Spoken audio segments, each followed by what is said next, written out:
तक कोई ठोस व प्रभावी कार्रवाई नहीं की गई।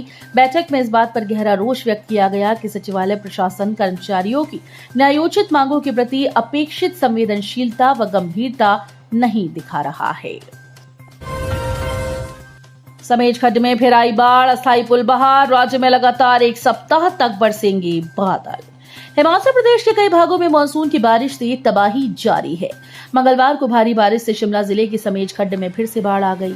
इससे खड्ड पर बना अस्थायी पुल बह गया। पुल बहने से ग्रामीणों की मुश्किलें बढ़ गईं। 1 अगस्त 2024 को भी समेज खड्ड में आई प्रलयंकारी बाढ़ ने कई परिवारों की दुनिया बदल दी थी। वहीं समेज सरपारा सड़क पर भूस्खलन हुआ, इससे आवाजाही ठप हो गई। सिरमौर जिले के नहेली धीड़ा के पास चट्टान गिरने से नाहन रेणुकाजी मार्ग करीब 1 घंटे बंद रहा।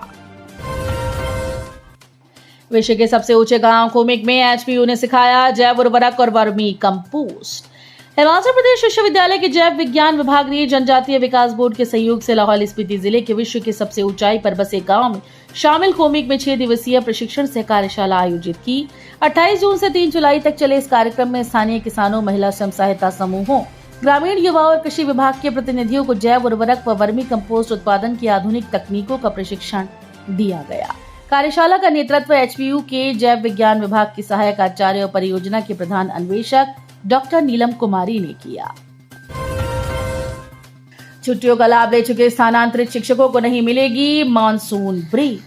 प्रदेश के विंटर वेकेशन स्कूल्स में छुट्टियों का लाभ ले चुके स्थानांतरित शिक्षकों को समर वेकेशन स्कूल्स में अब मानसून की छुट्टियां नहीं मिलेंगी। एक कैलेंडर ईयर में शिक्षक को एक बार ही इन छुट्टियों का लाभ मिलेगा। इसी को देखते हुए शिमला जिले के उप निदेशक विद्यालय शिक्षा ने सभी सरकारी वरिष्ठ माध्यमिक और उच्च विद्यालयों के प्रधानाचार्यों और मुख्य अध्यापकों को निर्देश जारी किए हैं कि वे शीतकालीन अवकाश वाले स्कूल से ग्रीष्मकालीन अवकाश वाले स्कूल में स्थानांतरित हुए शिक्षकों का ब्यौरा जल्द ही उपलब्ध कराएं। अब हिमाचल में ही मिलेगा मानसिक रोगों का आधुनिक इलाज। एम्स बिलासपुर ने उठाया ये बड़ा कदम।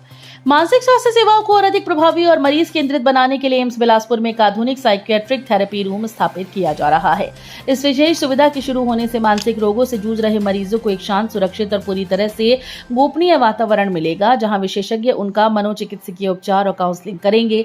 एम्स प्रशासन का कहना है कि मानसिक रोगों का इलाज केवल दवाइयों तक सीमित नहीं होता। मरीज को पूरी तरह से ठीक करने के लिए उसकी मानसिक, भावनात्मक और सामाजिक परिस्थितियों को समझना बहुत जरूरी है। मुख्यमंत्री सुक्खू ने किया 33 केवी उपकेंद्र का ऑनलाइन लोकार्पण। 16 पंचायतों को मिलेगी सुविधा। हमीरपुर जिले में विकासखंड सुजानपुर के तहत क्षेत्र की 16 पंचायतों को अब विद्युत समस्या से नहीं जूझना होगा। मुख्यमंत्री सुखविंदर सिंह सुक्खू ने 7.54 करोड़ रुपए की लागत से निर्मित 33/11 केवी विद्युत उपकेंद्र पटलांदर का वर्चुअल लोकार्पण किया। इस मौके पर स्थानीय विधायक कैप्टन रंजीत सिंह मुख्य रूप से उपस्थित रहे। मनाली में किराए के कमरे से 26.2 ग्राम चिट्टा बरामद। अमृतसर के 4 आरोपी गिरफ्तार। नशा तस्करी के खिलाफ चलाए गए विशेष अभियान के तहत मनाली पुलिस को बड़ी सफलता मिली। थाना मनाली की टीम ने झाड़ग स्थित एक किराए के कमरे में दबिश देकर 26.2 ग्राम चिट्टा बरामद किया। पुलिस ने इस मामले में अमृतसर के 4 आरोपियों को गिरफ्तार किया। आरोपियों में 2 महिला भी शामिल हैं।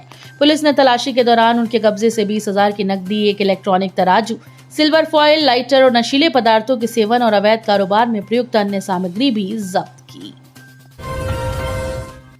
चंडीगढ़ में शादी समारोह के बाद लौट रहे हिमाचल के लोगों की कार दुर्घटनाग्रस्त। महिला समेत 3 की मौत। ऊना में मातम। हिमाचल प्रदेश के जिला निवासी 3 लोगों की चंडीगढ़ में सड़क हादसे में मौत हो गई। मंगलवार को मोहाली कुराली हाईवे पर यह भीषण हादसा हुआ। हादसे में ऊना जिले के धेला गांव के वरिष्ठ अधिवक्ता और समाजसेवी सुरेश एरी, महतपुर औद्योगिक क्षेत्र के व्यापारी आदित्य जैन और उनके साथ मौजूद महिला की मौके पर ही मौत हो गई। तो ये थी आज की फटाफट खबरें। हम मिलेंगे अगले बुलेटिन में। तब तक के लिए धन्यवाद। जय हिंद।